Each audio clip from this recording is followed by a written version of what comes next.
Hello all, welcome to our system design world. Today we are going to understand the importance of application programming interface and how many ways we can build APIs. If you are a JavaScript developer, you can build APIs with the help of Node.js or Express.js framework or a Nest.js framework. If you are a Java developer, you can build APIs using Spring Boot. If you are a .NET developer, you can use ASP.NET Core. And if you are a Python developer, you can use the Fast API, or even you are a Golang developer, you have lots of other frameworks and tool set available to build an API.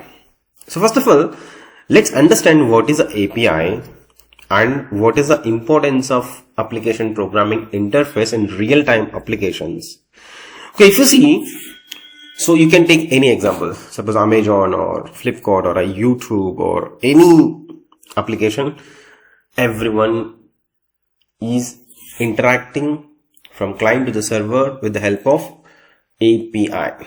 Okay, API means application programming interface. So any two programs can communicate with the help of one interface.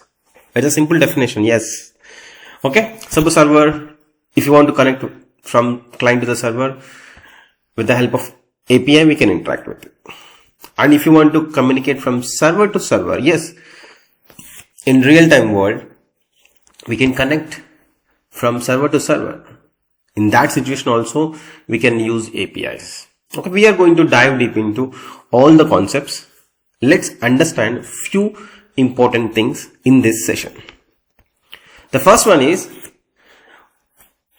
how many types, basic types are there in application programming interface? That is public APIs, private APIs and partner API. Okay, let's discuss these three things first, then we can go to the next section. So public API means that will be available for free of cost and anyone in the world can access. That is weather API. So if you want to build a weather application, you don't need to pay money for anyone. You don't need to build your APIs on your own. It's simple. You can use weather APIs and you can build an application, or even Twitter or some social media applications or some applications or even Google Maps. They will provide some free APIs so that we can utilize based on our application needs. So these are public APIs. And then private API means, suppose Amazon is there. Okay, suppose Amazon is there. So Amazon, suppose if you search for any products, okay, it is going to send a request to the Amazon server and that server is going to send a response to us. So Amazon team has built lots of APIs. Okay, so if Amazon application using Amazon, if they are using their own APIs, those are private APIs. Those are not public, because Flipkart can't use APIs of Amazon, or we can't use APIs of Amazon, because those are private, right? And what is this third category? Partner API. Okay, let's discuss what is a partner APIs means. Suppose of course, we can take the same example, Amazon, and you are going to do some payment, right? So you can do payments using Amazon Pay, or you can do payments with a phone pay, and you can use any kind of credit card or a debit card, right? So is this Amazon team has access to each and every bank account for us? No, right? So this, suppose there is a bank, HDFC Bank is there. This HDFC Bank is going to provide some APIs to Amazon, so that, or in between, suppose payment gateways is also there, suppose phone pay or a Google Pay or any other platforms. So with their contract, so they will do some exchange of contracts and some legal terms and condition, so that banks are going to provide those APIs to specific people, because these banks are not going to give it to suppose if I want to build in some application, okay, directly I can't use a bank APIs, right? Even though you have an account on the same bank, you can't use those APIs directly. So some applications or some organizations are going to take some contracts and they can exchange information between their servers. So those kind of APIs, we can call it as a partner API. That means it's have their some partnership with their business. Okay, simple. This is very, very simple. And now we are going to enter into the most important topic, that is how many ways we can build APIs. How many types of APIs are there? This is the most important thing. Like I'm sure 99% of you who are watching this video, they are familiar with the REST API, but I'm sure very, very few people are familiar with GraphQL. And there is I'm sure only 5 to 10% of you are aware of gRPC. And some of you already know about WebSocket and some of you know about SOAP, but very, very few people know about gRPC. But this is the very, very important topic. So if you want to build a communication between servers and another server, so to improve the communication, if you want to get data with a more speed, so of course we can use the REST APIs between server to server, but there is a beautiful concept called gRPC. So it is not going to send the information in JSON. It is going to send the information in a data buffers, so that it will be very, very fast. So we should understand all these things. So if system design means we should not just focus on REST API. We should learn GraphQL, we should learn gRPC, we should learn WebSocket, we should understand what is SOAP at least. Because maybe SOAP, only banking systems, they are using the SOAP architecture, but normally on social media application, they are not using the SOAP application. But still we should understand, because if you want to become an architect, if you want to become a senior engineer, or if you want to understand system design in depth, we should give respect for each and every architectural style. Okay, I hope you got some curiosity to learn all these things. Yeah, in this one session it's not possible to understand everything, but we are going to learn each and everything in detail, along with we are going to build an application from zero to production level for our farmers. In this process, we are going to use all these technologies and architectural styles whenever it is required, but we are going to discuss each and every topic, that is for sure. And the most important thing is, so some of you are from Java background, so you can say that, Raghu, I know Spring Boot, so that I will proceed and I will build servers with the help of Spring Boot. Yes, please go ahead, because we have many options. But even though you are a Java developer, even though I'm a JavaScript developer, I should understand how the Spring Boot will work. And the developer who knows very well about Java, they should know at least basics about Node.js and Express.js.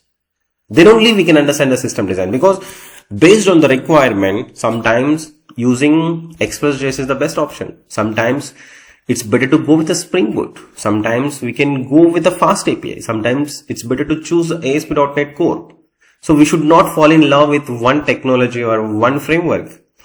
So if you want to become an architect, if you want to become a very good engineer, we should take the decision based on the requirement, based on the technology which is suitable for that particular situation.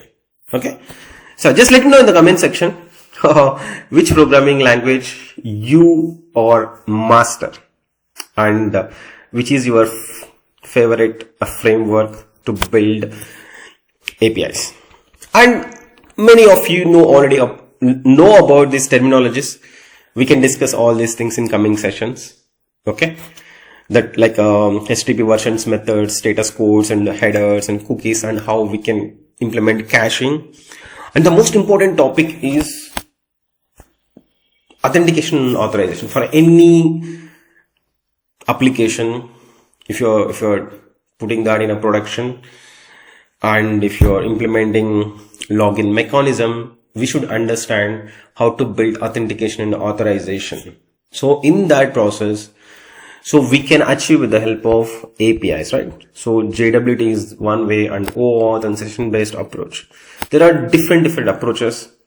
In those situations, how we can use APIs, that is a very important. Okay, that's we are going to learn in detail in coming sessions. And what are the features API is providing, like a pagination, idempotency, and query parameters, path parameters, API versioning, content negotiation. This just at least note down these jargons. These kind of things are available in APIs. Okay, it will be helpful in coming days. And how we can implement these APIs with the different patterns, asynchronous, and we can do like a batch processing or a message queues. And the most important topic is like a web hooks as well, and we can implement. So once you know how to build a REST API, once you build a real world web application, and once you start scaling it, like if your target is to provide your application for millions of users, the performance is the most important thing, right? So at the time, not just the front end optimization or not just database optimization, we should focus on API performance as well. So we can achieve that with the help of caching, rate limiting, and load balancing, and pagination, indexing, scaling, and performance testing. So we should learn all these techniques to improve the performance of our API. And of course, we should prepare the documentation for it. Like Swagger is the best tool, and Postman will be helpful to test the APIs and open API specifications, and a lot of other things are there we can learn in detail. And the most important topic is, suppose if you are building microservices architecture. How many of you are familiar with the microservices architecture? Let me know in the comment section. So whenever you are building microservices architecture, at the time API gateways are very important, because API gateways provide the connectivity between the client and all these microservices. It is a center place to integrate all the microservices. It's like a gateway. Okay, it's a gate, and it is going to distribute the traffic, or it is going to, of course, if integrate the load balancer, it will distribute the traffic. And suppose if you want to get the details from the user server, it will route to user services. And if you want to get the details from inventory, if that inventory is there in different with the help of different microservices, this gateway is going to help us to point to that particular the microservice. So this is very important. So how we can achieve all those things? So with the help of AWS API gateway on Kong, or Azure API service, and APG, and the most important and the most popular one is Nginx. Okay, I hope you have seen lots of different jargons. Some of you already familiar with 30 to 50% of all these things, but if you are not aware of any particular concept, try to invest some time. Okay, we should learn everything, because system design, we should not skip any topic. But it's not possible to discuss every topic. So we are going to discuss the most important and the valuable concepts. At the same time, we are going to build an application from zero to production level, right? So which techniques are useful for our application, we are going to implement in a practical way. So I hope you are ready to dive deep into all these concepts. Okay. And before ending this session, let's revise what we have learned so far. So we understand the importance of system design, and we discussed what are the prerequisites to start the system design, and what are the programming fundamentals required for system design. And we entered into the first module, that is networking. Networking means like we should build a networking between the client and server, or server to server or something. So how we can communicate from client to the server or server to server? So we should have good understanding of our networking. So in this process, we understand what is the application layer, transport layer, and what are the different protocols, what is TCP and what is UDP, and HTTP, HTTP3, HTTPS, and WebSockets, SMTP, FTP. So we understand the just basics, just introduction only, because within 10 minutes or 20 minutes, it's not possible to understand each and every topic, because these are not small ones. So we build our web server using Express.js. I hope if you're a Java developer, already you started building your web server with the help of Spring Boot. Based on your proficiency in particular language, choose your favorite framework or a library and build a server. And front end, definitely you are going to use HTML, CSS, JavaScript, either React or Angular or your Next.js or Tan Stack. Hope at least 90% of you are going to sync with me. And we try to communicate from our own client to our own server. So we got a course error. So we understand what is a course policy and we resolve that issue. So right now we entered into the API. So it's a part of networking. So we understand all the protocols, application layer, transport layer, and we need a server, we need a client, and we should able to communicate with that. And now we are going to understand how we can communicate, because we have a server, Express.js server, and we have a client, simple HTML application right now, and how we are going to communicate. So we have different options, right? We can build REST APIs, we can build GraphQL, we can use gRPC, we can use WebSocket, we can use a SOAP as well. And we have these many options. We can go with a Node.js, Express.js, or Next.js, or Spring Boot, or Flask, or Django, or .NET, or GoFiber, or Gin, or Laravel. Okay? We are going to learn most important topics in coming sessions. Okay, let me know whether you are following this series seriously or not, whether you are doing practice or not. If you have any questions, let me know in the comment section, and see you in the next session. In the next session, first we can focus on REST API. Once we understand and once we dive deep into REST API, we are going to learn GraphQL, then gRPC, and then WebSocket as well. So I'm not going to cover the SOAP. I will just give an introduction, but these 4 things we are going to learn practically with real-time examples. Okay? Most of the time I'm going to use Node.js, Express.js, or Nest.js. Okay, because I'm comfortable with this. But while we are building an application based on the situation, either we can go with the ASP.NET Core or a Spring Boot based on the situation, because we should choose the best technology for the situation. Thank you, and see you in the next session. Bye bye.